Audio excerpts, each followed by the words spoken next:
konferensi pers, tetapi kita naik ke live YouTube, live IG, kita mengatakan bahwa sahabat semua, Anda diizinkan untuk upload atau ambil semua informasi tadi, naikkan ke YouTube channel Anda atau ke sosial media Anda.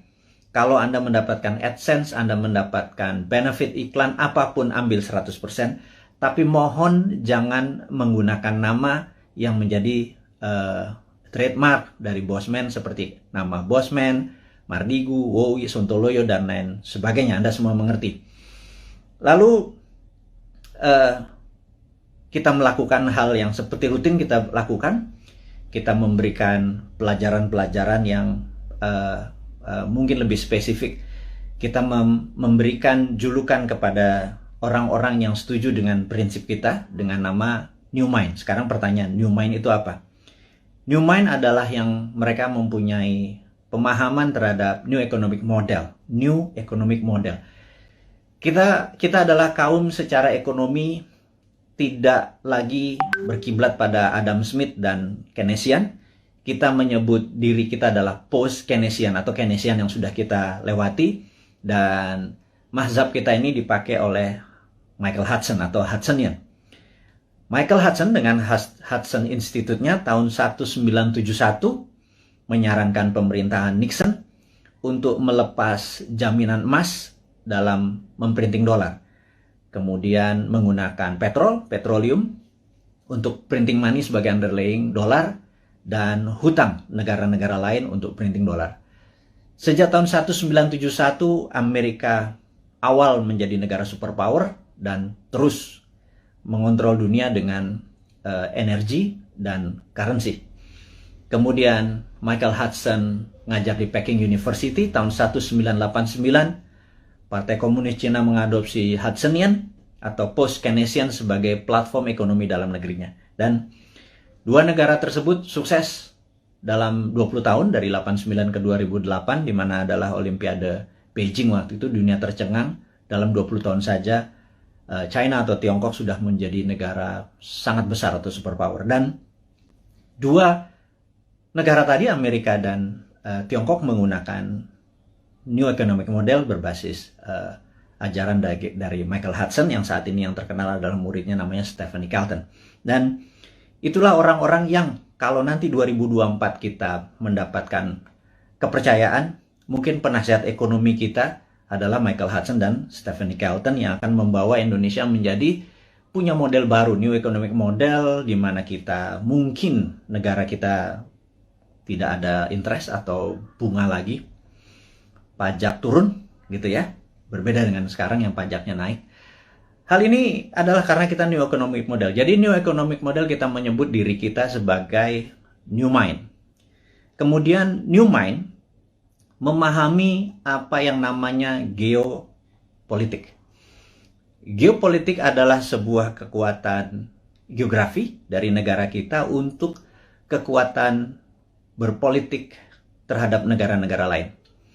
Jadi saat ini misalnya kekuatan geografi kita untuk politik untuk menekan Singapura, menekan ASEAN, menjadi kekuatan di tengah, memanfaatkan Selat Malaka untuk keuntungan ekonomi, saat ini tidak dilakukan selama 20 tahun pemerintahan yang ada. Kenapa saya sebut 20 tahun? Karena 20 tahun adalah ukuran yang harus kita patokkan. Jadi Dubai dibangun dalam 20 tahun, Beijing dibangun 20 tahun, Tiongkok, kemudian banyak negara yang dalam 20 tahun menjadi negara besar. Jadi kita tanya sekali lagi, Ibu Mega, alhamdulillah Anda sudah 3 tahun menjabat sebagai presiden ke-5, kemudian Pak SBY selama 10 tahun, terima kasih Anda sudah 10 tahun membawa negara ini. Kemudian terakhir adalah saat ini Pak Jokowi dengan 7 tahun, jadi total sudah 20 tahun. Pertanyaan dari kaum New Mind kepada Anda semua yang kami menganggap tidak berbeda haluan ekonominya, kita bicara ekonomi dulu ya, adalah tidak berhasil membawa Indonesia untuk menjadi negara superpower. Dan kemudian tahun 2024 ada 3 informasi yang kita bisa share. Nomor satu adalah ada isu bahwa akan diperpanjang 3 masa jabatan. Jadi incumbent bisa men-challenge lagi dirinya. Dan di sini saya ragu apakah nanti tahun 2024 Anda menang juga gitu ya. Tapi nggak apa-apa, itu adalah fair fight. Jadi kalau kita nih kaum New Mind mendadak nanti challenge-nya dengan incumbent, mungkin menarik karena kita menang atau kalah pun dari yang the best gitu ya. Kemudian ada isu kedua yaitu tidak 3 kali masa jabatan tetapi ditambah 3 tahun. Seperti halnya waktu itu FDR, Franklin Delano Roosevelt, karena Perang Dunia Kedua terjadi di Amerika, dia harus memperpanjang jadi 4 kali. Jadi satu-satunya presiden yang 4 kali masa jabatan dikarenakan di-extend jabatannya. Jadi minta di-extend 3 tahun karena mungkin tahun 2020, 2021, 2022 masa pandemi ini tidak perform, jadi minta jabatan 3 tahun. Dan baik itu jabatan 3 tahun ditambah, walaupun nanti 5 tahun lagi, atau 3 kali masa jabatan, itu keduanya harus MPR putuskan dan DPR. Jadi saya yakin Anda bisa lakukan karena DPR saat ini sudah Anda kuasai, ditambah PAN bergabung, jadi udah 82% suara Anda. Pasti Anda bisa ubah ini semua semau-mau dan sependapat Anda. Nggak apa-apa, itu free fight, itu pasar bebas, itu adalah demokrasi, kita nggak perlu marah. Selama ini adalah kemufakatan dari beberapa pejabat di atas sana. Jadi selama kita bisa bertanding nanti di 2024, ya kita nggak apa-apa juga mau itu 3 kali masa jabatan. Tapi kalau diperpanjang 3 tahun itu berbeda gitu ya. Kita akan bertemu di 2027 gitu ya. Nah, dengan masuknya PAN, kayaknya konstelasi politik bergeser. Apakah PAN masuk kabinet seperti informasi yang kita ketahui? Apakah Pak Zul masuk atau Mas Sutrisno Bahir masuk? Mungkin Menko Kesra, saya nggak tahu. Saya cuman mengira-ngira aja.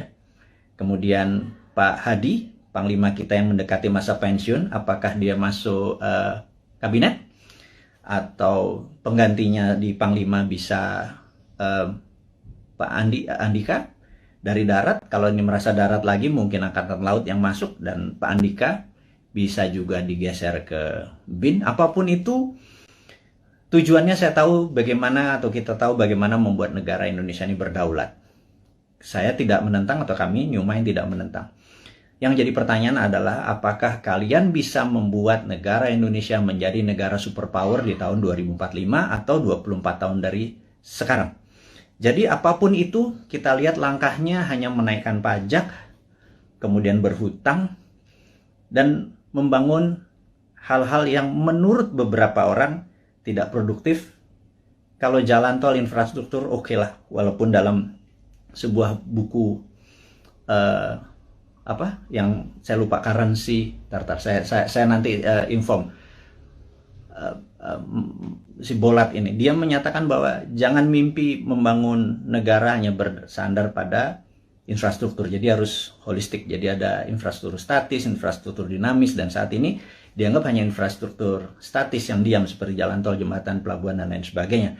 Harusnya infrastruktur dinamis juga dibangun. Tapi ada hal yang menurut kami adalah hal yang tidak produktif, adalah membangun ibu kota pindah ke Penajam. Dan ini produktifnya di mana kita nggak tahu gitu ya. Tapi yang jelas itu bukan hal yang penting, karena bagi orang seperti saya atau kaum New Mind ini yang sangat percaya pada kedaulatan sebuah bangsa, Penajam itu sangat lemah sekali jika ada serangan dari negara lain, karena sisi utara ada Malaysia, Sarawak, di mana pangkalan militer Malaysia terbesar adalah di utara Kalimantan, di Sarawak. Kalau menyerang Penajam kurang dari setengah jam, bawa bom pesawat pembom rata tanah, dan kita nggak punya perlindungan sama sekali. Jadi saya pikir membangun Penajam, membangun ibu kota, nomor satu adalah harusnya membangun pangkalan militer terlebih dahulu. Pangkalan angkatan lautnya digeser dulu, pangkalan angkatan udara digeser dulu, kemudian darat dan kepolisian harus dipersiapkan dulu, infrastruktur harus disiapkan dulu, baru ibu kotanya. Jangan dibangun gedungnya dulu. Begitu saya jadi presiden nanti tinggal dibom sama Malaysia, kan gerah kita. Jadi saya rasa sudahlah. Jangan nanti jadi hambalang penajam itu lupakan. Ini saran dari New Mind. Wahai yang terhormat kepala negara, jangan dilanjutkan. Kita mengutamakan adalah masalah pandemi dulu gitu ya. Nah, kita masuk ke topik berikutnya adalah, masih topik yang pertama adalah yang jelas YouTube channel kita kemudian diserang lagi berkali-kali sampai kita bingung. Maksudnya bingung nih gini. Kita kan punya channel di Santara dengan tagline UKM menang, kemudian Dinaran Official dengan tagline Rupiah menang. Kalau Bosman Mardigu tagline-nya adalah Indonesia menang. Jadi kita memasang cerita karena selama di take down tidak boleh upload, kita menaruh informasi di Dinaran Official dan di Santara. Kemudian begitu kita boleh lagi memasang, kita memindahkan informasi di Dinaran tersebut official ke Bosman Mardigu dan itu di take down juga. Itu kita heran, berarti memang YouTube kita memang ditarget gitu ya, sampai kita kebingungan. Karena apalagi yang ditarget, karena benar-benar kata-kata yang kita taruh, bahkan jualan emas, jualan dinaran, akan mempromosikan emas sebagai alat bayar atau bukan, sebagai alat tukar, itu pun di take down. Jadi kita pikir kita akhirnya diserang lagi. Kali ini menarik, katanya kita melanggar konsensus WHO. Kita ngecek langsung video mana yang melanggar konsensus WHO. Ternyata di salah satu video, nggak di salah satu, ada 5 video kita tentang BPOM dan vaksin dan COVID. Di situ kita terang-terangan mengatakan kita mendukung vaksinasi, tetapi kita lebih mendukung terapi imunitas. Alias, mereka dites titernya dulu, di mana kalau titernya 150 ke atas atau 200 ke atas, tidak usah vaksin karena antibodinya tinggi. Jangan semua orang dihajar titernya rendah atau tinggi, dihajar semua pakai vaksin, sehingga terjadi pemborosan. Dan menurut kita ini, ada 400 juta vaksin udah dibeli, jangan-jangan dengan 50 juta kalau kita selected mereka yang titernya di bawah 150 antibodinya itu yang divaksin, maka jangan-jangan 80% penduduk kita yang di kampung-kampung sana yang hanya makan tiwul, hanya makan jagung rebus, terus ngopi, terus ngakak-ngakak tuh titernya pada tinggi semua karena bahagia semua. Sementara yang bermasalah nyara orang di kota dan pejabat-pejabat, terutama politikus yang titernya rendah walaupun makannya enak, mungkin karena duitnya nggak halal kali ya. Mereka-mereka yang dikasih vaksin gitu. Nah, ternyata kita mempromosikan imunoterapi atau terapi imunitas itu dianggap melanggar konsensus WHO. Dan kita di take down lagi. Jadi kita mulai mempelajari apa sih konsensus WHO. Ternyata konsensus WHO itu adalah vaksin itu suggested, atau dalam bahasa Indonesianya, vaksin itu disarankan. Sementara kayaknya ya, pemerintah kita kayaknya, sekali lagi ya, mohon maaf nih, kayaknya, kalau Anda marah, Anda geeran, atau Anda baperan. Kalau baperan jangan jadi pejabat ya. Jadi, kayaknya di Indonesia vaksin itu mandatori, diwajibkan. Sementara WHO hanya suggested atau menyarankan. Jadi di sini kita ada sedikit pertanyaan, kita tidak melanggar konsensus WHO, tapi mungkin melanggar mandatori atau perintah dari pemerintah saat ini. Sekali lagi, kita bukannya tidak mendukung, tapi kita punya preference. Karena sahabat saya, seorang profesor yang saat ini mengajar di Cornell University, beberapa minggu yang lalu, mungkin beberapa hari yang lalu, 3 minggu yang lalu, mengatakan, kalau vaksin adalah sebagai single bullet proof untuk menang melawan COVID, itu halu. Jadi dianggap delusion. Jadi menurut beliau, kalau kita menganggap atau kita berpikiran bahwa untuk menang melawan virus corona ini, vaksin adalah satu-satunya single bullet proof, itu delusion. Jadi itu kata-kata sebenarnya cukup sadis gitu ya. Karena sebenarnya ada banyak cara untuk selain vaksin. Taliban itu nggak pakai vaksin, nggak pakai masker tuh, nggak ada yang satupun yang kena. Taliban, COVID-nya takut sama Taliban, itu aja berpikir sangat sederhana. Nah, jadi sahabat semua, akhirnya kita singkatnya adalah di take down forever, permanen. Jadi mendengar hal itu terjadi, RIP, rest in peace, kita dalam waktu 4 jam langsung membuat Bosman Mardigu official.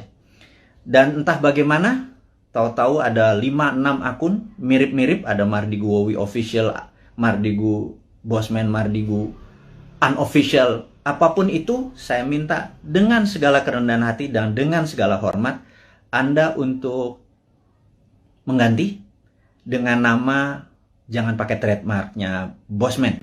Sekali lagi saya dengan hormat memohon Anda untuk mengganti, karena saat ini orang begitu membuka akun tersebut menjadi tidak terdistract ya dengan penampilan Anda tersebut. Saya tahu niat Anda baik, tetapi saya sudah wanti-wanti, jangan pakai nama trademarknya Bosman, tapi videonya Anda upload, Anda re-upload, Anda share, Anda berhak atas itu semua. Tidak ada hak paten atau right yang saya tuntut, tidak ada.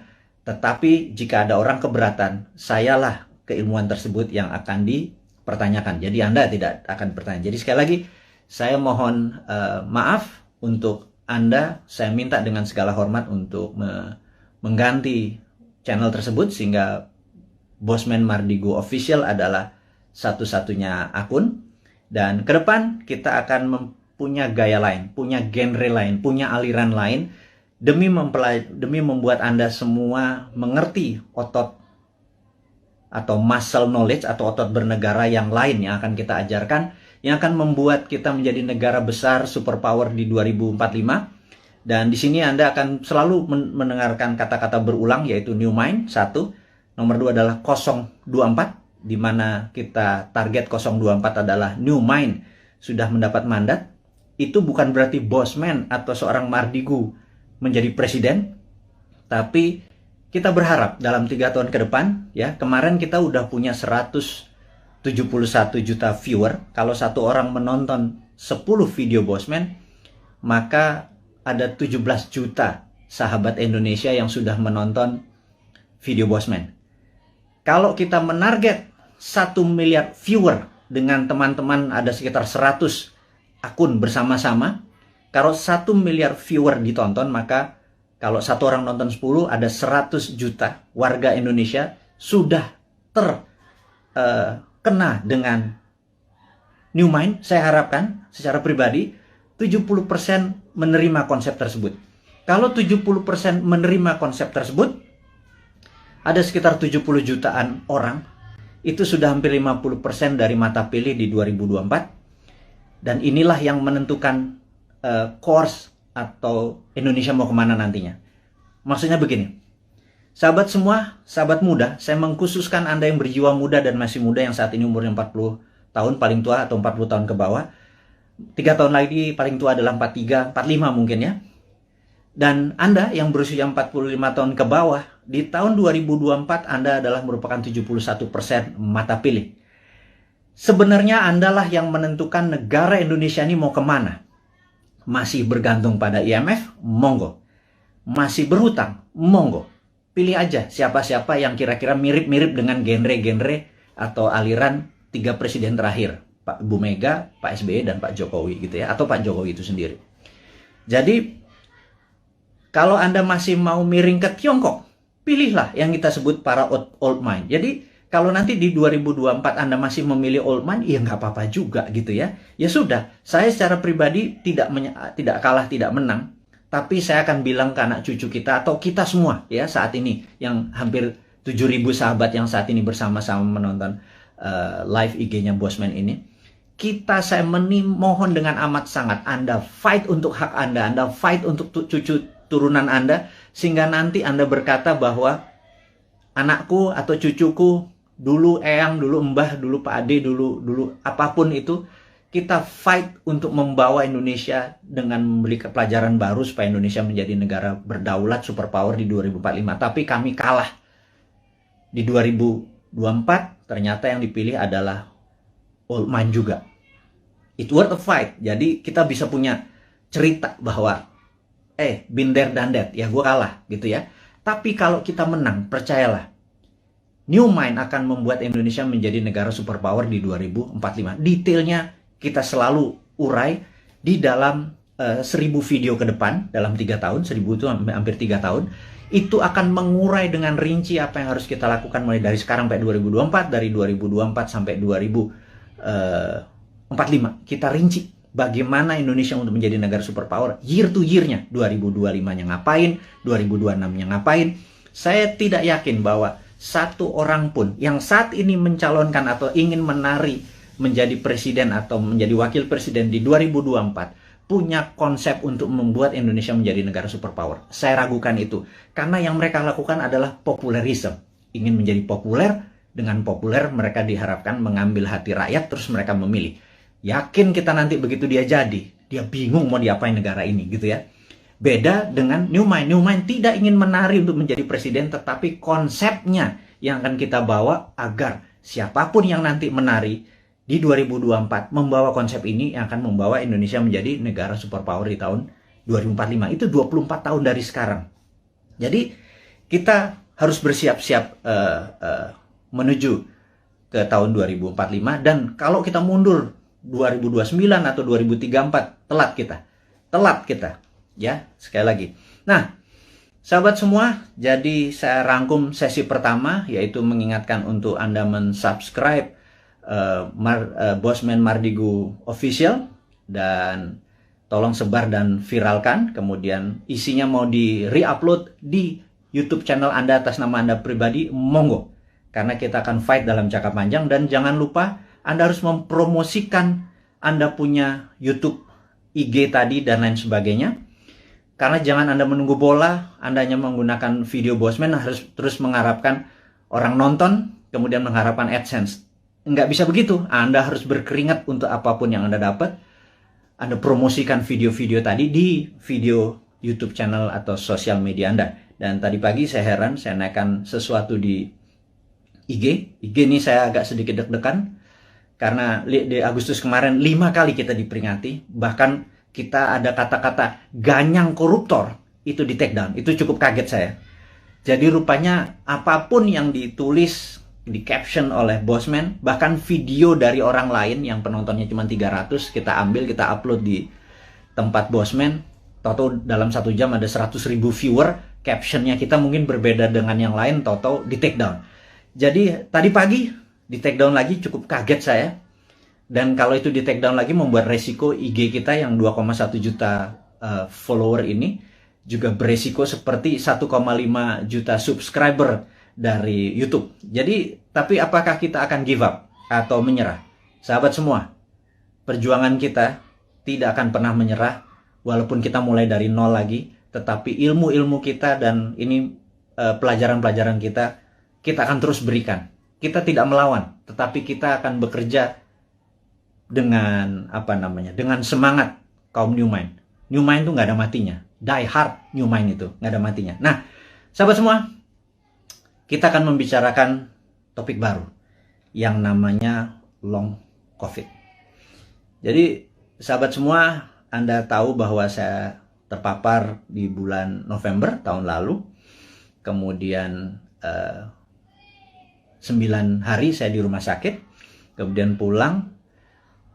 Muscle saya bisa dikatakan shrinking atau mengecil hampir 10-20%. Sehingga sejak bulan Januari saya ada personal trainer hanya untuk membuat muscle saya bergerak. Jadi Anda akan lihat ini saya agak kurus, muka saya agak tirus dan lain sebagainya.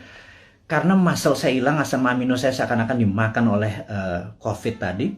Dan di sini ada hal yang baru. Ternyata saya mengalami apa yang namanya long COVID, dan alhamdulillah saat ini sedang mengalami terapi dengan stem cell dan growth factor. Ini yang saya akan menceritakan sedikit. Apa itu long COVID gitu ya. Jadi sahabat semua, kalau ada pencuri masuk ke sebuah rumah, pencuri itu ingin mencari emas, uang, ATM, kunci mobil, dia bongkar lemari, dia bongkar kulkas, dia bolak-balik sofa, dia apapun dalam rumah itu berantakan. Dan ketika keluar dari rumah tersebut, ada polisi yang menembak mati. Matilah pencuri tersebut. Tetapi rumah yang tadi dia masuki sudah berantakan. Itu dikatakan badai sitokin. Dan badai sitokin ini memakan waktu untuk penyembuhannya. Karena itu, efek ini disebut atau dinamakan long COVID. Sayangnya ini belum dipromosikan dengan detail dan banyak tentang long COVID. Maka dengan segala kerendahan hati, Bosman adalah orang yang awal-awal menceritakan tentang long COVID. Jadi ada yang efeknya setelah 3-4 bulan, mereka mendapatkan rambutnya rontok. Atau lelo, agak lupa terus lemot otaknya. Ini kok gue ke lantai 2 mau ngapain ya gitu ya. Kemudian ada yang gulanya yang biasanya normal 100, toto menjadi 300. Atau asam uratnya naik, atau setiap malam berdebar-debar gitu ya.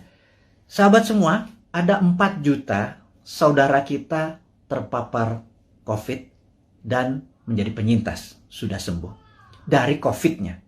50% katakanlah yang 2 juta itu menjadi normal kembali, tetapi yang 2 juta ini saat ini mengalami efek long COVID mulai dari yang kecil sampai yang severe atau yang parah. Dan sebagaimana kita ketahui bahwa 90% korban meninggal karena COVID-nya sudah negatif, alias kena badai sitokin atau organ-organ tubuhnya terkena pengaruhnya tadi. Jadi sahabat semua, bagaimana solusi long COVID ini gitu ya? Saya akhirnya sangat serius mendalami ini. Saya bergabung dengan beberapa dokter yang saya anggap mereka adalah pejuang-pejuang kesehatan. Kami memfokuskan dengan stem cell dan growth factor. Dan alhamdulillah, siapapun yang terkena COVID, kami injeksi, kami tidak minta bayaran. Siapapun yang terkena long COVID, kami injeksi, tidak meminta bayaran. Dan saat ini Anda bisa cek di YouTube channel yang nanti akan kita sebarkan dan di IG. Siapapun yang terkena ingin menggunakan stem cell dan growth factor, dan ini cukup mahal. Satu injeksi itu 1 juta rupiah, saya nggak peduli. Kita sudah hampir 3.000 orang kita lakukan dan alhamdulillah sudah hasilnya sangat positif dengan tingkat kesuksesan 98%.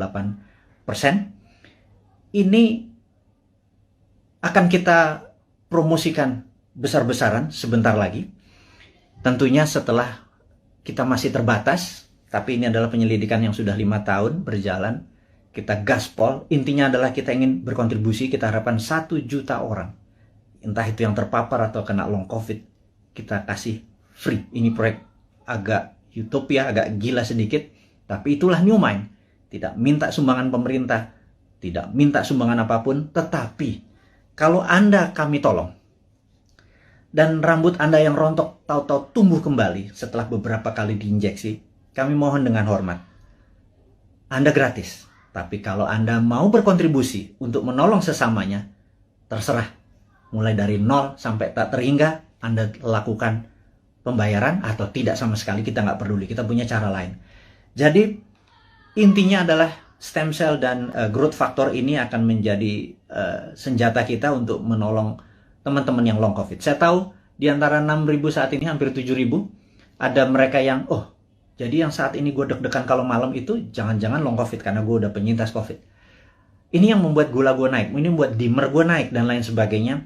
Yuk kita diskusi lebih detail lagi tentang hal ini. Anda boleh DM atau nanti komen di IG kita atau di YouTube channel kita. Karena kita akan merinci sekali lagi. Jadi ini berbeda sekarang YouTube-nya dengan YouTube yang dulu. Kita akan lebih banyak kontribusi-kontribusi ini. Tapi bukan hadiah-hadiah, tetapi benar-benar ingin penyembuhan masalah COVID dan long COVID ini. Ini sedikit kontribusi dari kaum New Mind. Dan bagi mereka yang sehat, supaya tidak terpapar, kita adalah orang yang ingin imunitas kita tinggi. Kita ada immodulator. Ini juga free. Kita akan kasih semua orang. Ini berbahan baku juga ada stem cell dalam tanda petik yang kita keringkan dicampur dengan herbal.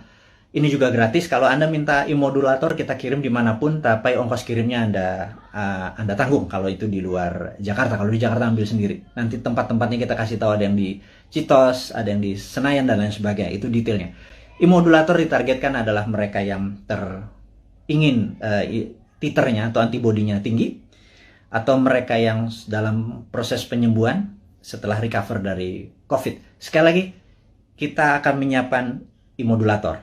Namun kalau long COVID tadi yang stem cell dengan growth factor, kita injeksi ke muscle atau daerah bokong gitu ya, akan kita masukkan. Oke, itu adalah informasi kedua, sahabat semua. Yang ketiga adalah sahabat saya, seorang profesor filosofi, guru besar universitas cukup terbesar di Jawa Tengah, tadi pagi menyatakan, Mas Mardigu, sampean ini memang gila katanya.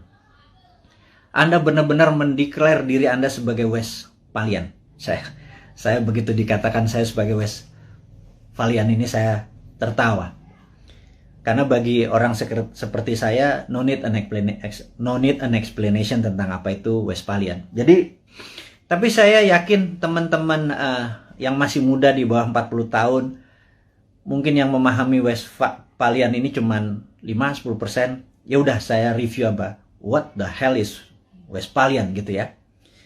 Jadi Westphalian ini adalah orang-orang yang mendukung. Ini adalah di abad 17, tepatnya mungkin tahun 1648, ada Westphalian, sebuah kota yang sekarang di wilayah Jerman, Westphalia.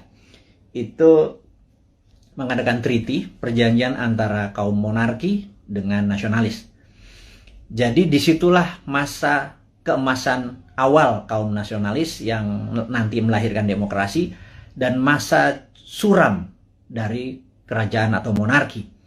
Dan sejak saat itu negara-negara Eropa perlahan-lahan monarkinya makin turun dan berakhir di Perang Dunia Pertama. Negara-negara menjadi nasionalis atau disebut nation state. Nation adalah negara, state adalah bangsa. Jadi negara bangsa adalah pemahaman Westphalian. Kemudian di Perang Dunia Pertama, Westphalian menguasai 80% dunia, monarki hanya nggak sampai 20%. Kemudian di 1945 Perang Dunia Kedua ada 100 negara lahir dan semua adalah Westphalian, sehingga monarki menjadi mengecil. Tapi orang-orang monark ini melakukan memutasi. Mereka menjadi raja-raja seperti Rothschild, Oppenheimer dan lain sebagainya. Ada 13 raja-raja, keluarga raja-raja dalam tanda petik, bukan raja beneran tapi raja ekonomi. Nah, mereka inilah yang mulai menggarap dunia tahun 50-an, 60-an, 70-an terus. Dan mereka yang kita sebut sekarang dengan nama globalis. Jadi globalis ini anti-nation, anti-negara, anti-bangsa. Globalis hanya peduli pada NIK, nomor induk kependudukan. Mereka hanya peduli pada numbers dan sertifikasi. Jadi saya tidak menentang vaksin, saya menentang sertifikasi. Jadi ini jelas ya posisi saya ya. Saya anti sertifikasi, saya anti dimonitor, saya anti diikuti, dibedah. Kita kemana aja, masuk ke mall, keluar mall, masuk ke sini, kita dibedah, kita diikuti dan ada nomor serinya. Itu adalah cita-cita globalis dari dulu. Kita sebagai kaum Westphalian yang nasionalis patriotik, kita menganggap bahwa mereka adalah common enemy atau musuh bersamanya. Dan globalis ini di belakang Tiongkok dan di belakang Amerika dan negara-negara lemah.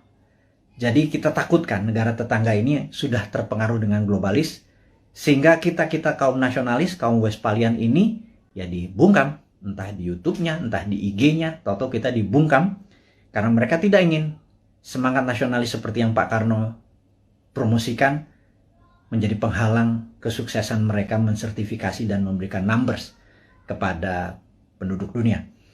Tapi kata-kata guru besar tadi tentang kita adalah Westphalian dan diserang untuk dibungkam membuat saya tertohok. Intinya adalah benar juga ya. Jangan-jangan itu yang terjadi.